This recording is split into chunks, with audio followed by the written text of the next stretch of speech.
Very good. All right. Oh, it says live on Facebook. Yes. Success. Woohoo! All right, Live on guys. Facebook. We got the technical stuff going. Success. Woohoo! All right, Live on guys. Facebook. We got the technical stuff going. Very good. Woohoo! All right, guys. We got Uh-oh. the technical stuff going. What do we do to not have that? I just had to shut my sound off. Oh, okay. The reason being I have it on Facebook. That's why. Okay. Got it. Got it. All right. Hey guys, are we ready to get started on this webinar here, huh? Almost. Yep. It's Yeah. the countdown. It's happening. It's happening. The countdown. You got to count us down, even up. I don't know. I don't know if I can. It says 1:59, so I'm not sure when it's going to blip over to 2 o'clock. But if there's anything I've learned for everyone here, however long you think it's going to prepare to get ready for anything like a webinar or a Facebook Live, give yourself at least 30 minutes. Ah, okay. Tip, because we gave ourselves 30 minutes and here we are right on time. All right. So we are live on Facebook and we are about to get started with our webinar and our simulcast on Facebook. So I'm so glad Michael's here. Yeah, it's absolutely delightful to be here. Okay. All right, guys. So with that, I want to share my screen and we've got some slides here and then we will get started. Okay. So let me share my screen. I don't know who's watching on Facebook, but say, hey. Hey there. Yes, indeed. And let me get into presentation mode. All right. Awesome, huh? Perfect. Okay, great. All right. With that, we are ready to get started with our webinar and Facebook simulcast today. So welcome to Dimes to Dollars. This is a webinar, an online discussion, and it'll be a very informal session today. So we're gonna have lots of fun. It'll be relaxed, back and forth. We're gonna share some information. It's not a sales pitch. I wanna make that clear to everyone. We're just gonna be talking and sharing information, everything practical, lots of concrete tips. So that's going to be really important. We're here to inform. My name is Anita Campbell, and I'm over on the left there in the red. I am the founder and CEO of Small Business Trends, a community that reaches 2 million small business owners every month. And I've also got some great panelists with me today.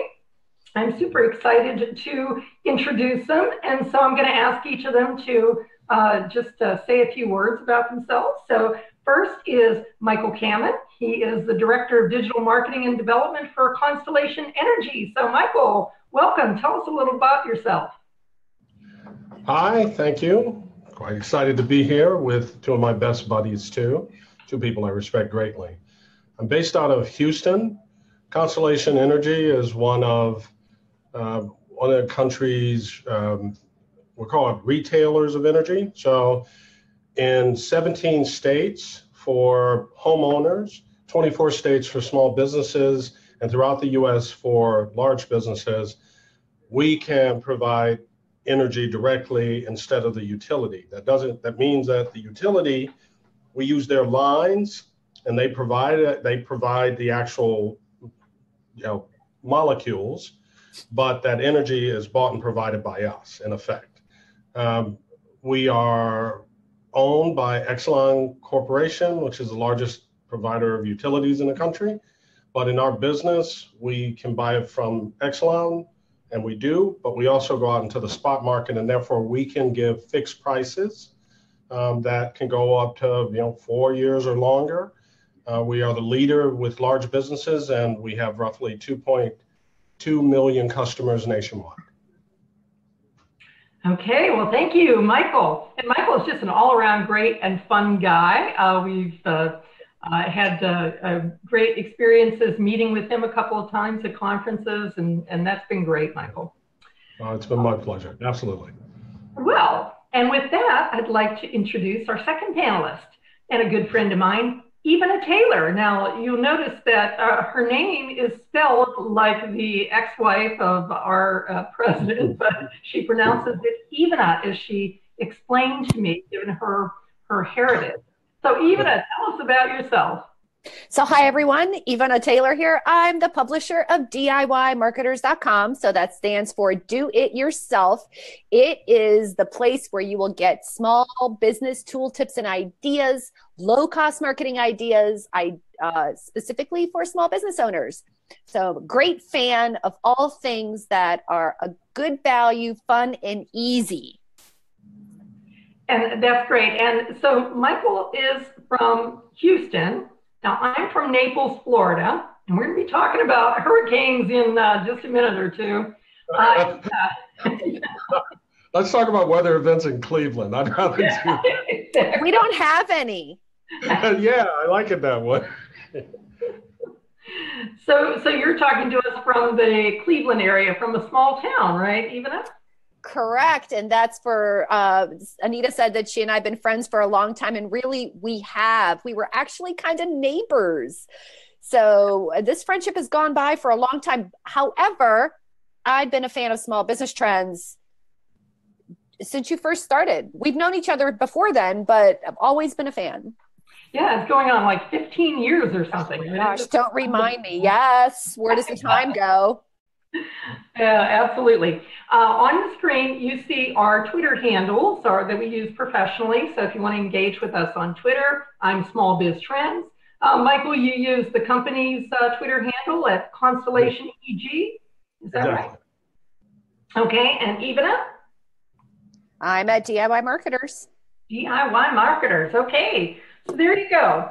A few housekeeping details before we jump in. As many of you know, if you're watching on Facebook, we are broadcasting live on Facebook, but we also have people who are attending as a webinar using the Zoom platform. So if you are on Facebook and you want to interact with us, you want to ask questions, please type them in the box underneath this video, and we'll be sure to get to as many as we possibly can. In fact, I think we're going to try to take questions as we go along, right? And maybe not keep them all to the end. So we'll try to pick up as many questions as we can. Also, if you are watching through the Zoom US platform, there is a little text box in your controls, and you can type in questions there, and we'll be sure to get to you from that. Also, we are recording this session, so it will be a video afterwards. And if you registered, we'll send you a copy of the video afterwards. You'll be able to look at it that way. If not, you can also see it on Facebook. I want to say that, we're going to try to stick to keeping this within under 1 hour. So we're going to get to it as fast as we can, but just jump in and out, interact with us, send us likes, send us hearts on Facebook if you're there. We want to hear about that. And we definitely encourage questions, right, guys? Definitely. Yeah. All right. So we're definitely going to, answer your questions. All right. So with that, we are off to the races. Now, before I show you the first slide here, I have a question. And the question, I'm going to direct it to you, Ivana. Okay, so the question is, what are the top complaints that office workers have about their environment and where they're working? What would you say those are, Ivana? Well, I don't think it should surprise anyone, because whenever I was in an office, my number one complaint has been the temperature, Anita. Typically too cold. It's just too cold. Too cold, huh? Okay. Yeah, so it's cold, and I see this term up there called the thermostat wars, which I guess that refers to what? To people playing around with the thermostat, turning it up, turning it down, turning it up, turning it down. Michael, do you have that in your offices? Well, we definitely do, and what it kind of equates to is there have been a number of studies that over the years, but all of them have been skewed towards men as kind of the average audience. So When they set the temperatures, it's based on an assumed height, weight, metabolic rate for men of a certain age, roughly 40. And the problem is it's set way too hot for most women and any men that are different than the average. So what tends to happen is you get people either sitting in offices or cube space or whatever else. They're under a return or they're against the windows, and they're, as opposed to managing microclimates, you try to set a temperature kind of for everything. You may have a universal thermostat and everybody's kind of going up and setting it up and down and other stuff. The business has a reason, of course, to try and make that efficient, because that's dollars and cents. But maybe folks don't always think about there's an impact on productivity for people that are too cold or too hot. And there's an impact on happiness, kind of job satisfaction even if they can't articulate it. If you're uncomfortable, you feel it and it comes out, one way, shape, or form or the other. So there's some things we can talk about and how to address that, but really comes down to if you need an average or if you need a guidepost. So current thinking, better based studies, I think more kind of diversity based studies say that for a general office, they don't specify a size, but that you should set the cooling at 76 and set the heating at 70. Right, so it's that should give you a happy average. But maybe more important than that, you should involve your employees in this discussion.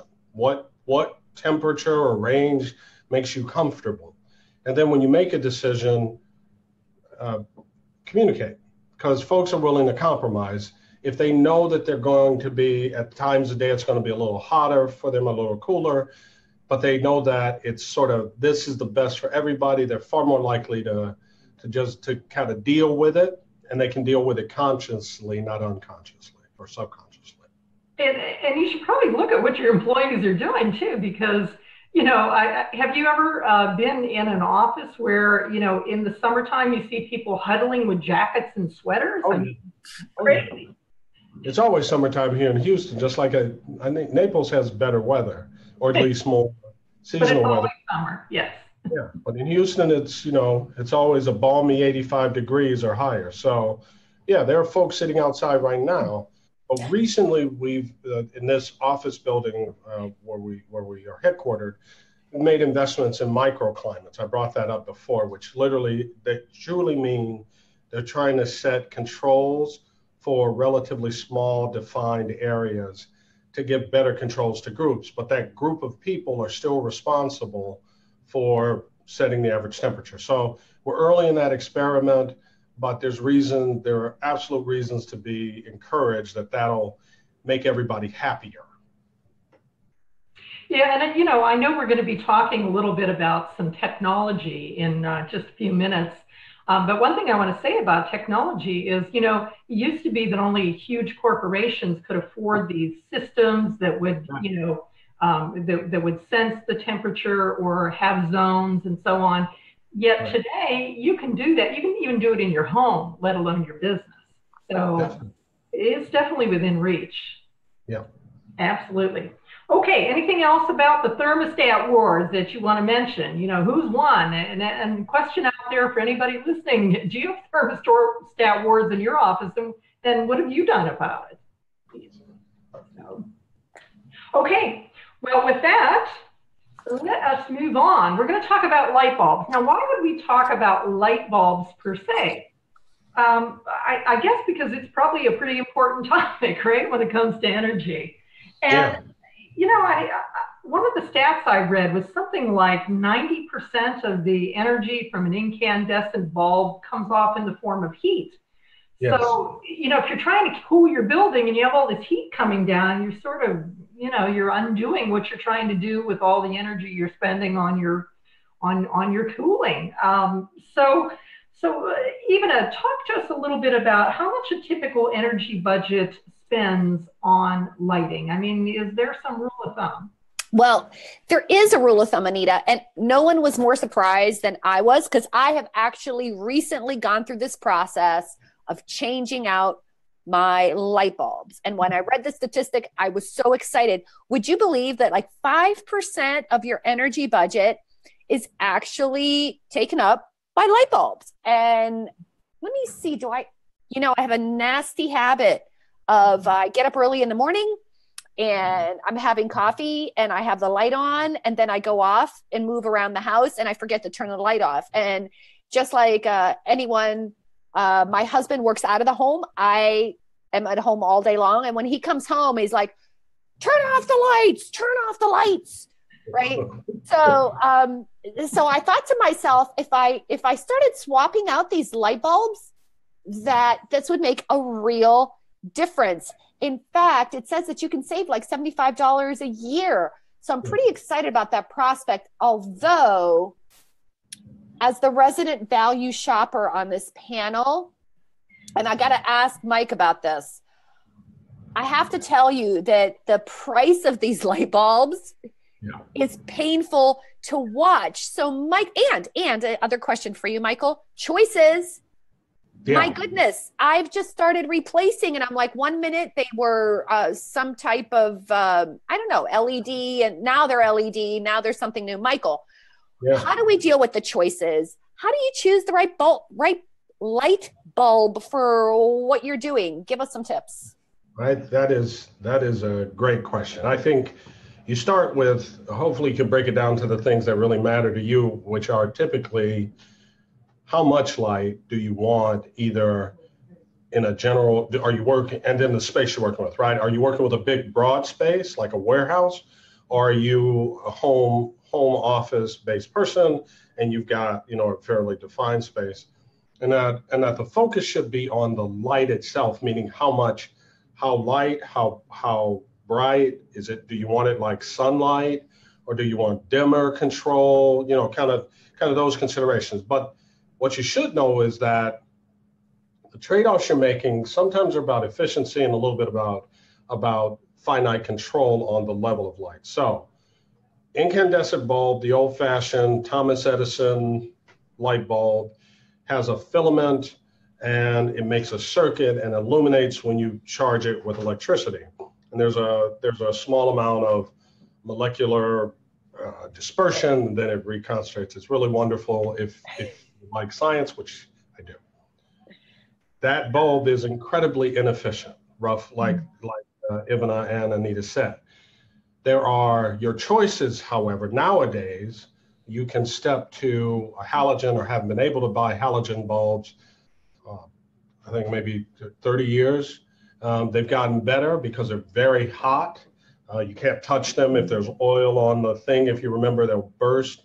Yeah. It's still that, but they work differently. They have the filament, and it's a tungsten steel filament, and it's halogen gas inside of the bulb, whatever shape the bulb is. And then you turn that thing on. When it's lit, the heat of the filament actually evaporates some layer of the tungsten, and then the electricity illuminates the tungsten gas within the halogen gas, so the mix of the two. But then that eventually recondenses, so it's sort of used over and over again. They're much longer lived, far more efficient. Far more is probably an overstatement. They're 75% efficient, probably not an overstatement, than incandescent bulbs. Now you can move from there to what are called compact fluorescent lights. From an efficiency standpoint, again, they're much more efficient than incandescents. They are easier, more portable than halogens, which are pretty portable, but they tend to have dimmer light. Halogens have crisp kind of daylight light. So if you need brightness, if you're doing a webinar, or if you're doing something, you're making a movie, or you're outside, or you need to have clear vision to individual pieces, or for the atmosphere within your business, you kind of need that sunlighty feel. That's what you do. If you need the dimmer part, you've got a restaurant that is serving lunch and serving dinner, so you're going to move the light up and down. You could consider CFLs, but for me, for both my personal use and what we use in the office are LEDs. They work differently. They send charges through. They charge molecules that are filtered through semiconductor material. So it is very efficient, the most efficient really of the various choices that we've talked about. They tend to last much, much longer than incandescent lights, meaning, a factor of 10 times longer. And what Ivana got to earlier, the expense kind of reflects it, but you are buying a bulb that's going to be around for a very long time. So it's sort of more expensive up front for halogens as well, and even for CFLs, but far cheaper in that you won't be replacing that bulb over time, and you can move that bulb or that device that you have it in different settings and get different kinds of lights. So you have choice. You have to make it kind of fit to your business's needs. And when you don't have to change light bulbs as frequently, it's a lot more convenient too, especially if those bulbs are up high, I can tell you. Exactly. Right. Yeah, your workers' comp is not in danger. Exactly. So what are some things to save money? I have some quick tips. We've got some things on the screen here. I guess just turning things off is a good start, right? But what are some other things? Other things you can do? Yes. Is that good enough for you, or are you? I was going to say the one that really surprised me was actually dusting off your bulbs. Yeah, that's a good one. Right? Again, I'm sorry. I'm like the value shopper here. Anything to avoid unnecessary expenses and dusting off your bulbs. Okay, yeah, you have to take the time to do it, but shows you that there's some simple things you can do. And it extends the life of the bulb. Yes. Oh, there you go. That's good too. But I think motion, of all of those, I hear you on that. I think the motion sensors, like to that point about Ivana and her husband, those make for, and their devices too, of course, that are out there, that'll let you take let's call it an unconnected bulb and connect it through Wi-Fi to a phone-controlled app that'll let you turn it on, turn it off. Like some of the commercials you may see with a little boy kind of lighting the whole house and turning up and all that. But I think that motion sensors are real smart kind of play to look at that and look to see if that applies for you, because that will make a very big difference to both your bill as well as kind of the overall lighting experience. And the life experience of your employees and your family if you work at home. Right. And I want to say you must be a mind reader, Michael, because you asked the question that we got, which was you answered the question, which was, my employees leave the light on even though the last person out is supposed to turn them off. What should I do about that? Timers, motion sensors. Huh? Yeah. Yeah. And we're going to talk later about some of the technology you can look at, but I do think the simple solutions tend to be the best. The ones that require, not so much. Okay. So we're going to switch gears. And I want to pass along a little information about a study. The Corporate Executive Board, CEB, which is now Gartner, did a study with small business owners a few years ago. And one of the things they found is that 90% of us, see if this sounds like you, stick with our original vendors. We don't switch very often. We are not switchers. Only when we have a reason to switch is when we switch. And I've got to believe that's doubly true for energy, Michael, because I'm going to tell you something. I'll bet you that a lot of small business owners don't even know you can choose your energy provider or switch. Right. So talk to us a little bit about that. What is that all about? Well, yeah, it's been a little while. It started in the 90s, but first, it was the federal government that said, that passed a law saying that wherever utilities operate, they have to in effect give access to their infrastructure to third parties. And then the individual states 24 individual states have made the decision that you as a small business owner have the right to buy your energy from someone other than a utility. Why is that important? Well, utilities charge based on the cost to deliver that molecule of energy at that moment. So literally, if there is greater demand, if there is a sudden weather event, your price can, ricochet. We retailers of energy, the middle people, we can sell, and we do sell, particularly Constellation, fixed price pricing plans or fixed price plans. And that means the unit of energy price is fixed for some time period, 3 months, 4 years, whatever you choose. Your cost then is dependent entirely on your rate of consumption. So you get control. So choice is about control. It doesn't, you can be concerned about hidden costs. That's real. I get that, or a real concern. But by law, the contracts have to be very clear in what you are being charged and when it's being charged. Are you being charged just the cost of energy or the cost of distribution? After that, you've basically got it all. So it is not as complex as it may feel. There are choices out there. Do you care about renewables? Do you care about will you have a partner in this? Will you by buying the energy, will you be my energy partner? Will you conduct an audit of my business? Will you provide tips to me on a regular basis? And even if I'm not super excited about this energy thing, as a small business owner, I would recommend that energy represents roughly 30% of any one small business owner's budget.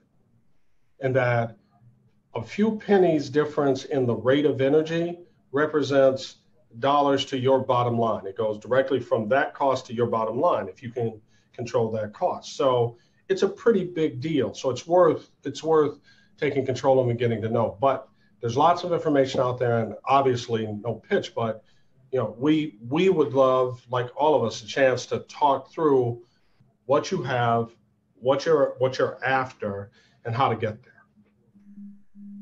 Yeah, that's really good to know. And so this idea of like figuring out how to go about switching and so on, give us a couple of concrete pointers on that, Michael, since you're the expert at this. Like how do you go about this? When should you switch? I mean, what's important for a business owner to know, like a little checklist of things?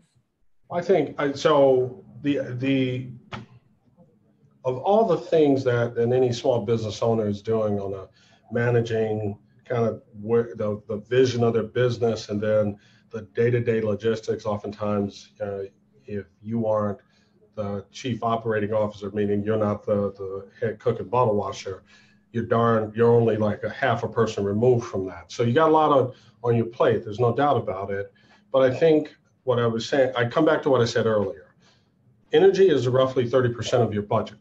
And, cost of people, cost of materials, the cost of your facility, you've got, what those, how those kind of lay out for you. But here's one big chunk of your budget that, if you are looking for savings, or more importantly, if you're looking at your bottom line and thinking about how do I grow that while trying to get more customers, generate more revenue, then you should be looking at the major drivers of cost, and that energy will be one of those. On the other hand, you should probably do an annual review of what am I spending on energy. I would, in your place, this is easy to say, but I would invite people in to tell me, as opposed to saying you're an annoyance and ignoring it. I'd invite people in to tell me, here is what you have, and here's how I could make that better, and make them prove that they can make it better. So I think, as opposed to a defined event like you're just done with your energy provider, or there's been an emergency and you didn't necessarily like the response, or there's been an emergency that makes you thought about it, that you take active control and you'll get results that you like. So that's interesting, Michael. if you mentioned that energy choice is available in different states at different levels. So yes. If I was a small business owner that was really interested, two things that you said that interested me: controlling my budget, right? And doing something proactively. So how would I even go looking for who can service me in my region? Fair enough. I mean, if you like doing stuff online, if you're comfortable with it, there are, you can get to, of course, you can use a search engine and put in, energy providers for small businesses in your state, in your town, or your city, or your municipality. You can also typically see on social media, name your platform, but you can see discussions going on about, I need to make a decision.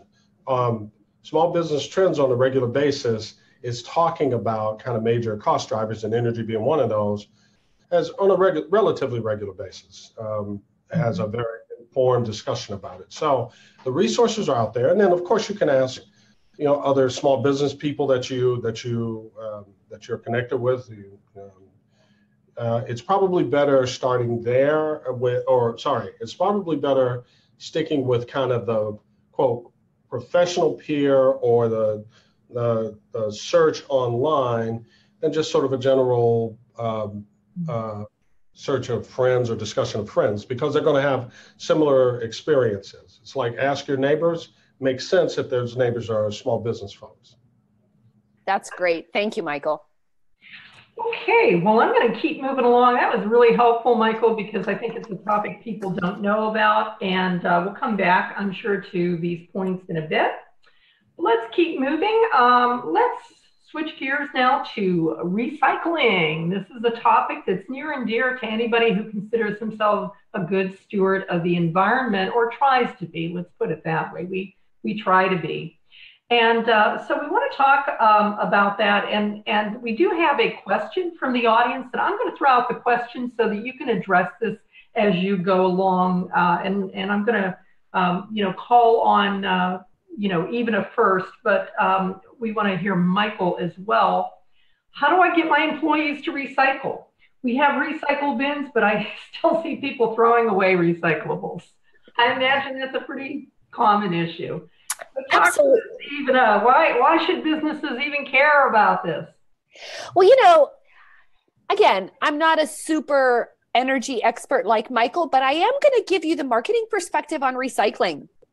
Years and years ago, Tim Sanders, who wrote the book, Love is the Killer App, I spoke to him in an interview, and one of the things he said to me at that time, so this is quite a few years ago, probably 2005 or 6 or something, and he said, do you know that this is the first year where we have a generation of consumers who are choosing companies based on their value set, based on what those companies stand for, based on what they believe in, and based on how they behave.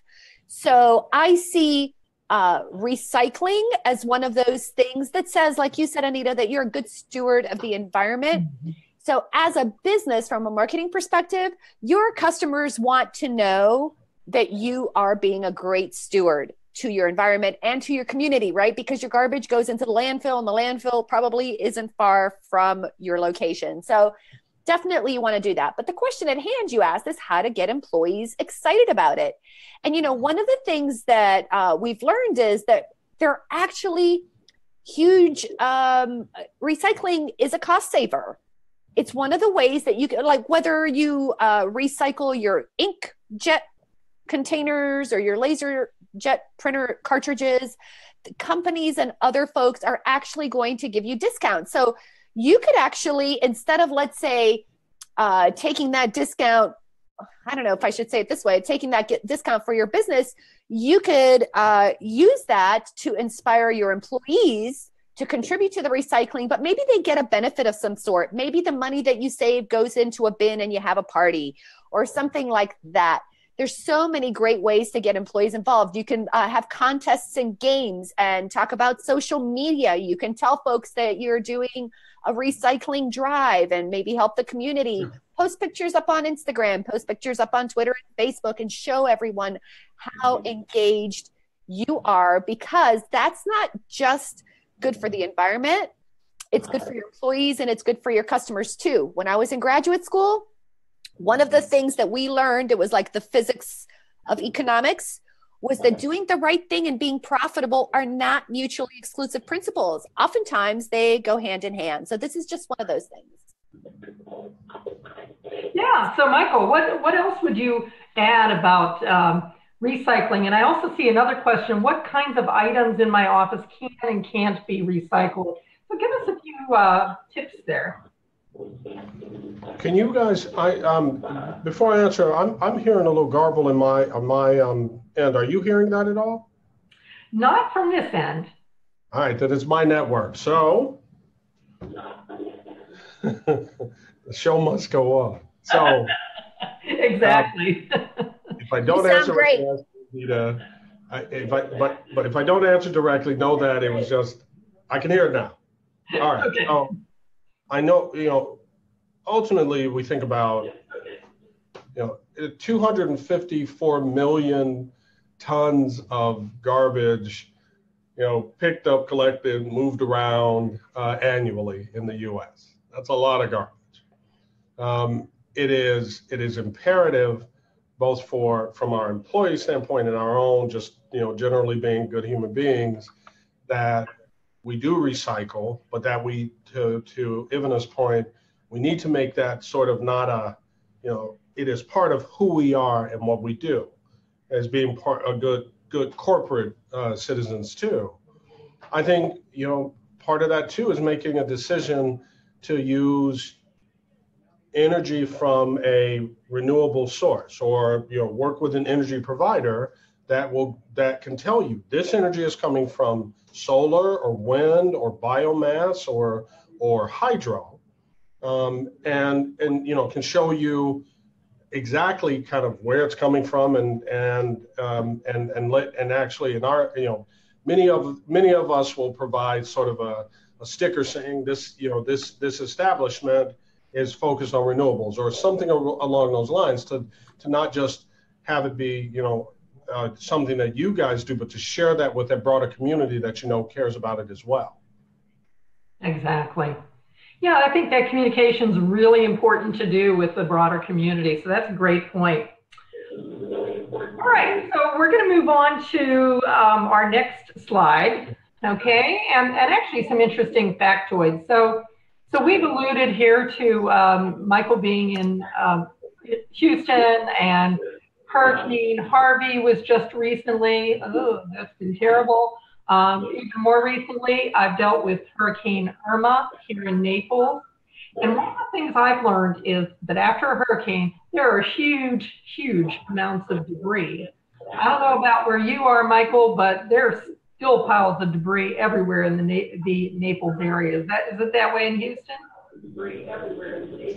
Yes. Yes. Okay. I think maybe what you have there is. Last week there was still parts of Houston.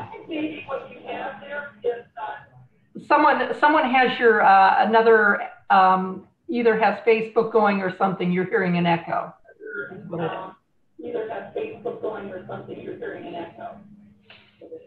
I don't have Facebook on. I don't know what's going on, but okay. Can you hear me? I hear you. All right. Can you hear me though? I can hear you perfectly. So Houston, all right. Florida was hit very differently. It was like a head-on crash, and there are the lower parts. There are several towns that are right off of the Gulf of Mexico that were hit that way. Houston was a little different in that we're inland, but we got 50 inches of rain in about 48 hours. So, there was more rain after that, but it was that big surge that really challenged kind of the system. So up until about 2 weeks ago, there were still parts underwater. Yeah.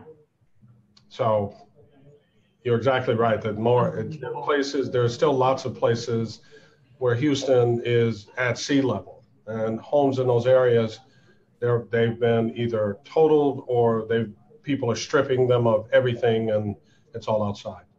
Yeah.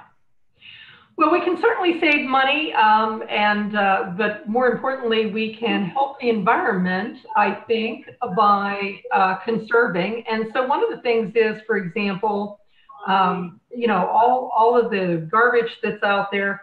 But what caught my eye is you can save, what, $75 a year just by turning off your computer? I know, isn't that incredible? And I'm a guilty party. I tend to leave my computer on. I'm a guilty party. I tend to leave my computer on. Yeah. You should turn off the monitor as well if you've got. You can save a comparable amount by using a laptop versus a desktop computer, if I remember correctly, too. Yeah. Okay, good. All right. Well, listen, guys, let's keep moving here. Well, now I want to talk about energy audits. Okay, so we've alluded to doing that. And this is another one of those areas that I don't think a lot of small business owners actually know about this as a potential aid or help for what you can do. So I wonder if we could talk about this just a bit. What exactly is an energy audit, and how do you go about it? So Mike, maybe you could talk about that a little bit. Energy audits.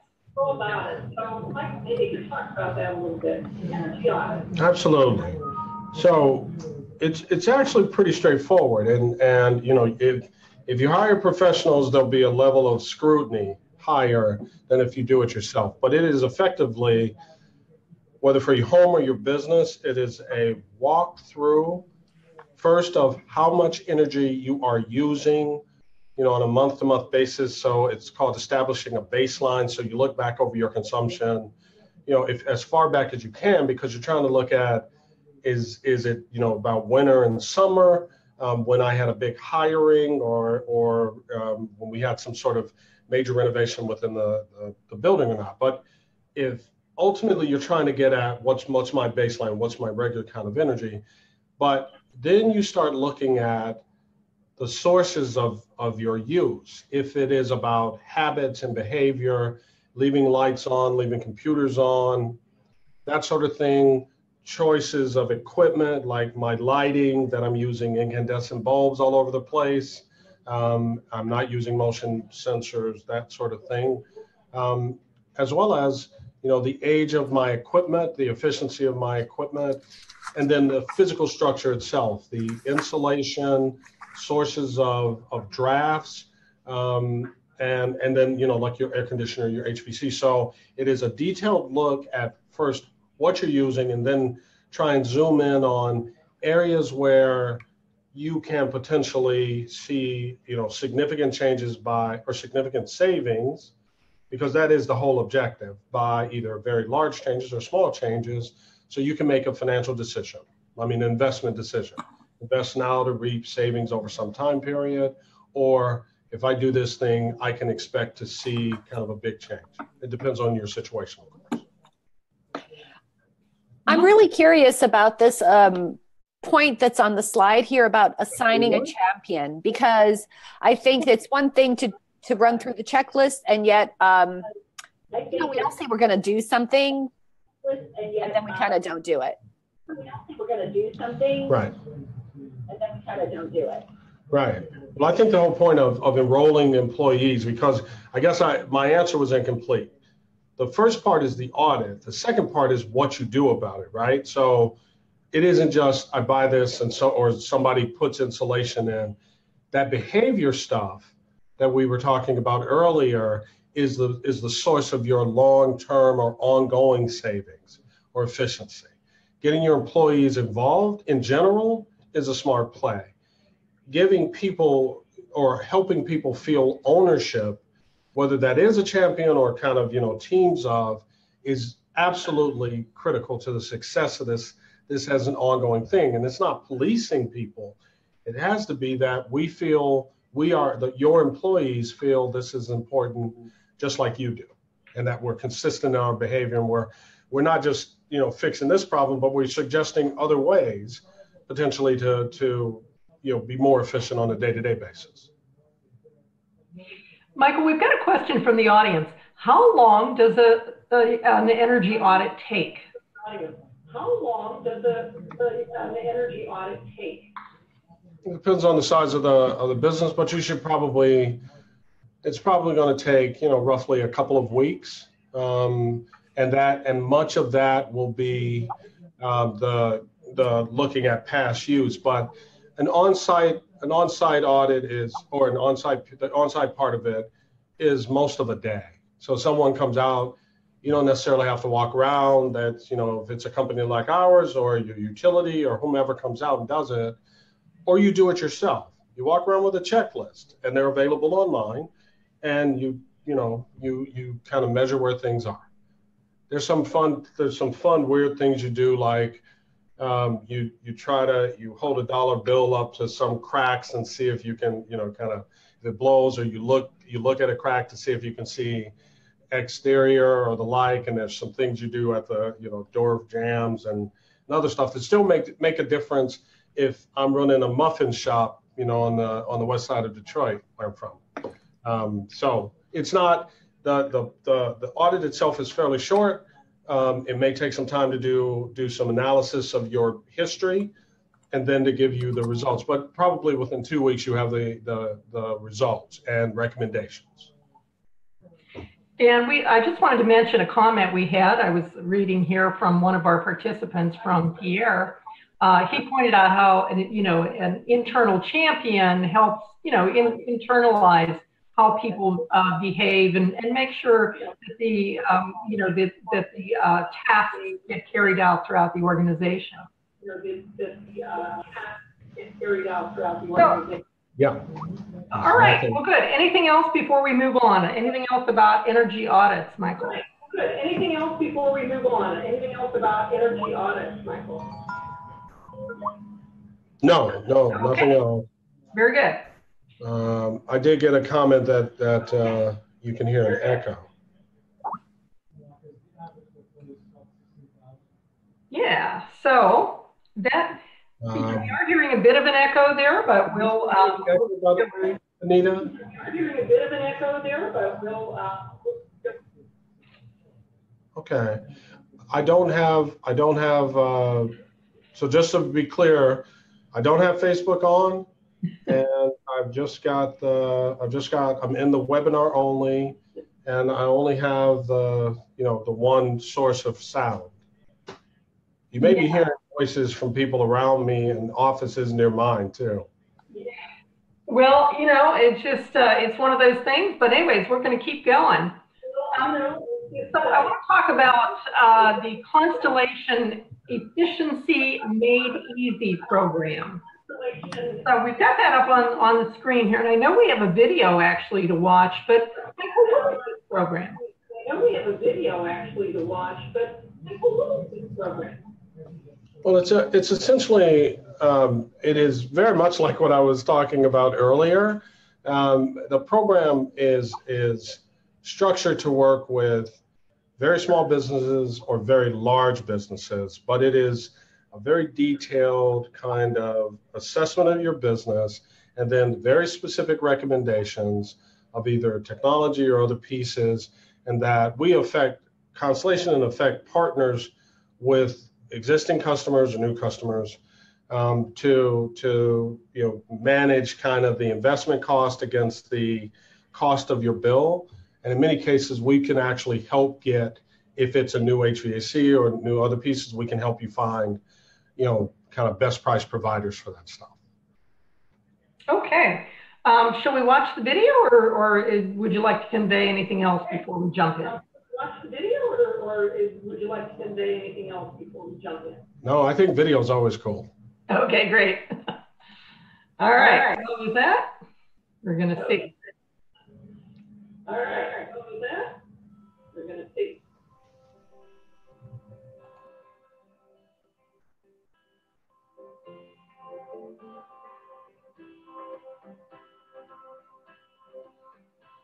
Downey is a coating company. They coat everything from very small parts to very large parts. We receive parts from our customer base.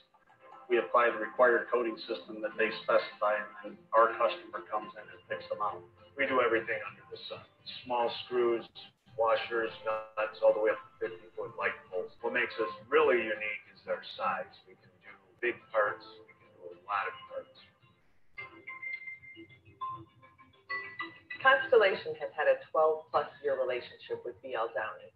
We initially were selling them natural gas, but as we evolved into helping them more and more to reduce their energy costs over time, we began working with them with their electricity, with our load response and demand response programs, as well as efficiency made easy. So what we needed to find was a solution where we have good lighting all throughout the plant, and we also have a situation where sometimes the gas escapes, sometimes it's just a little wasteful. So we're looking for better ways to do it rather than just opening up the throttle and flaming the gas as high as we could. They had a project that they were interested in completing, but they didn't have the capital to do so. This project entailed upgrading their burners and implementing a control system onto their ovens, which would make them more efficient. We had manual temperature controls that they would just kind of go on and off. And if someone noticed that parts were not coming out good in the oven, they would just go over and turn it back up.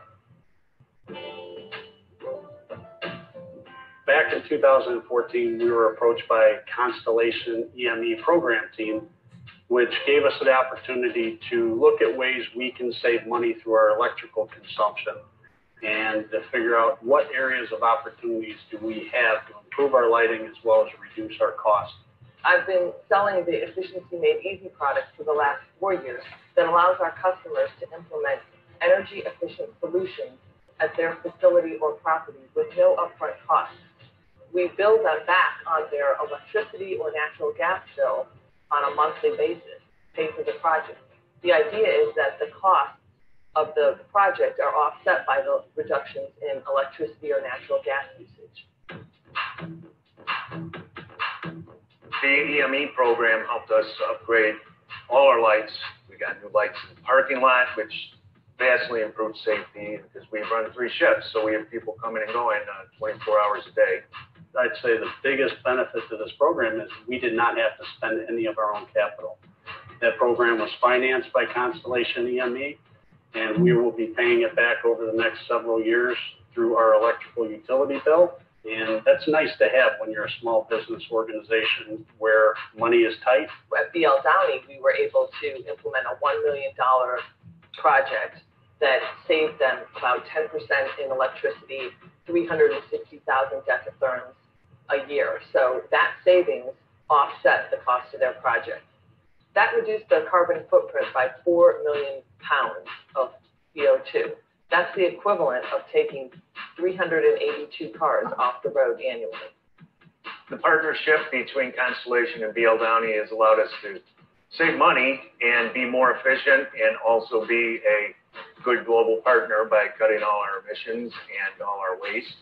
They're also giving us updates regularly on what new programs they have in place, what new technology they have in place. So Constellation is a partner and it will be a partner going forward.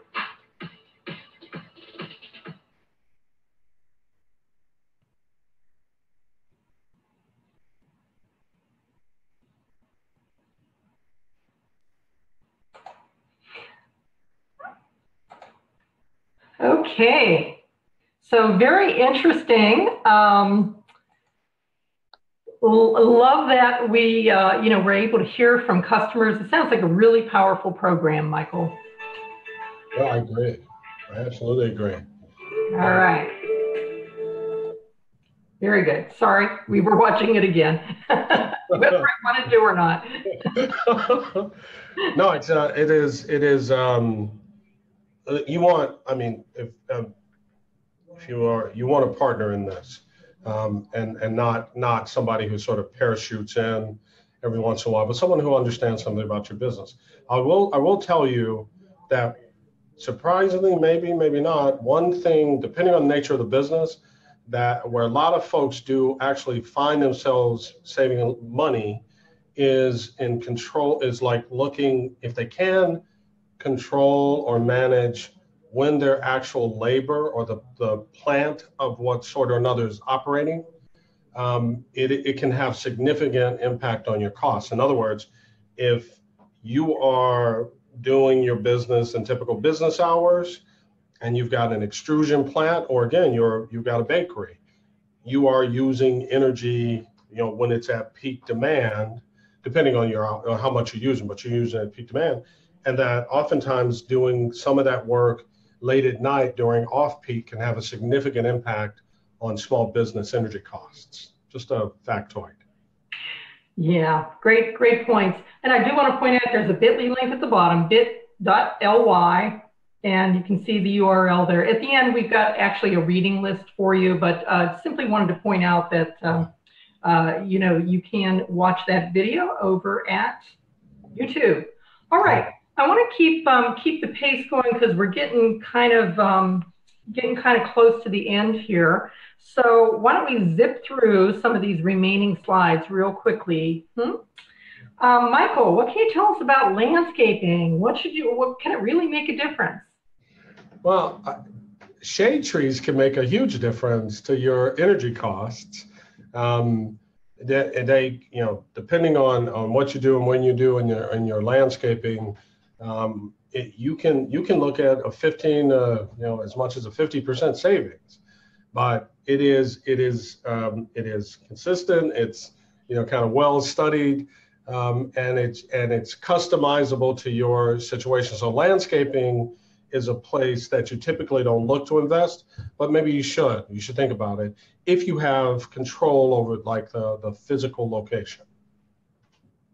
Oh, that's really good.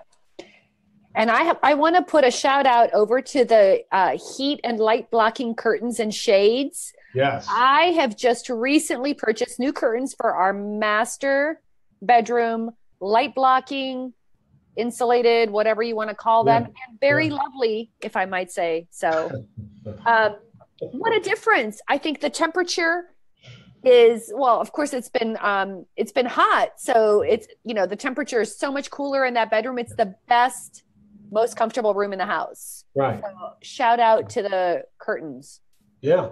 And to play on that, shade trees can from a landscaping standpoint, can play a very similar role, right? It's over the roof, or it's blocking sun from coming directly in some cases. And it also chills out, it's a nice chill out view for you and your employees.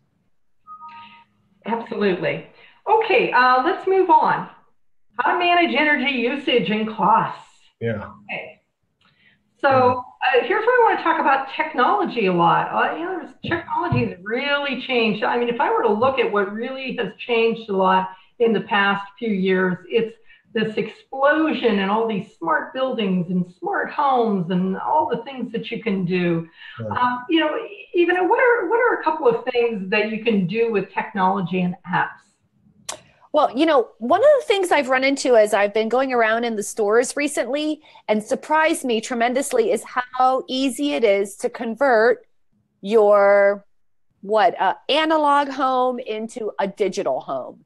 You would think that you have a lot of wiring to do, but that's not necessarily true, right? You can get one of those Nest thermostats and slap it up there. There's something you could get at, I think it's, what is the place? Bed Bath & Beyond or something. They're like these clickable things that you could put right on top of your switches, and they connect them to your smartphone.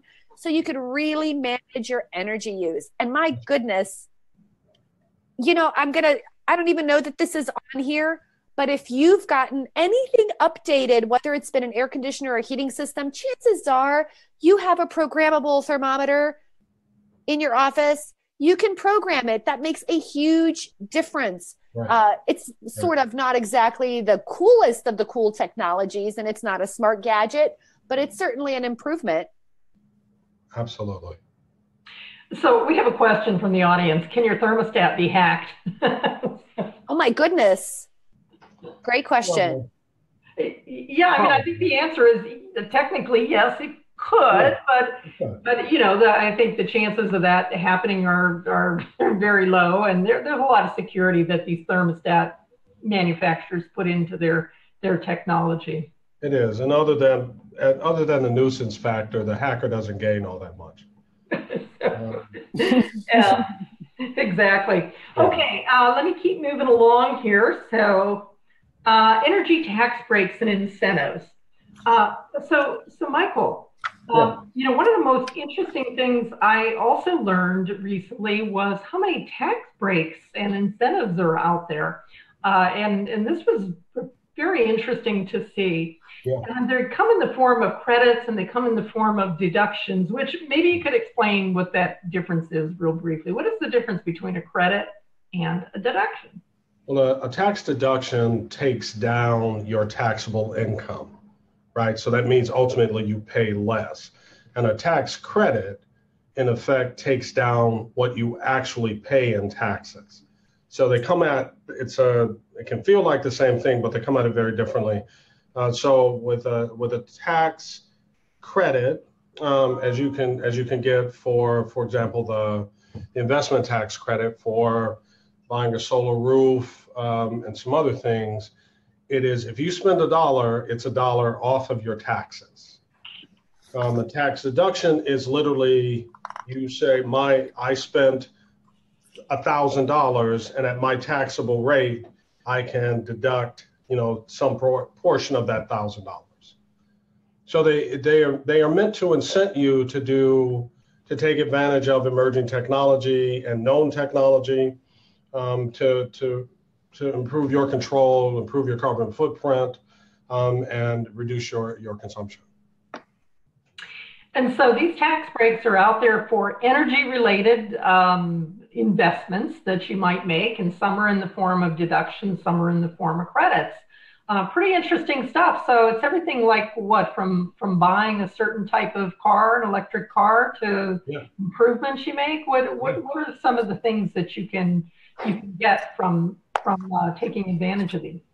Well, you said it. So it is buying an electric car in many states and from a federal standpoint, and then if you change out your roof, build a solar roof, if you make an investment in battery power technology, storage battery power technology, or biomass power generation, you can get tax credits for it as well. So to your point, there are lots of resources out that explain the breadth of things that you can do, and I'm happy too if you hit the Twitter handle to share some of those resources. Yeah, so Constellation EG is the Twitter handle, right? It is. Okay. Well, that's really good. And, I think this is a nice incentive to, if you needed another incentive to want to do something energy related, this would be it. Hey, I've got a couple of questions here real quick. Let's see. Do white roofs lower energy costs? I've heard different things. I don't know the answer to that one. You don't say.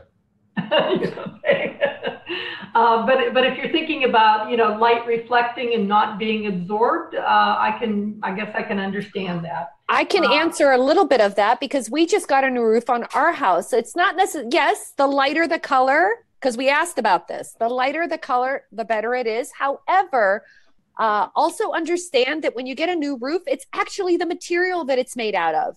So just like with the light bulbs, folks, it makes sense to invest in something like that. So definitely don't skimp on your roof.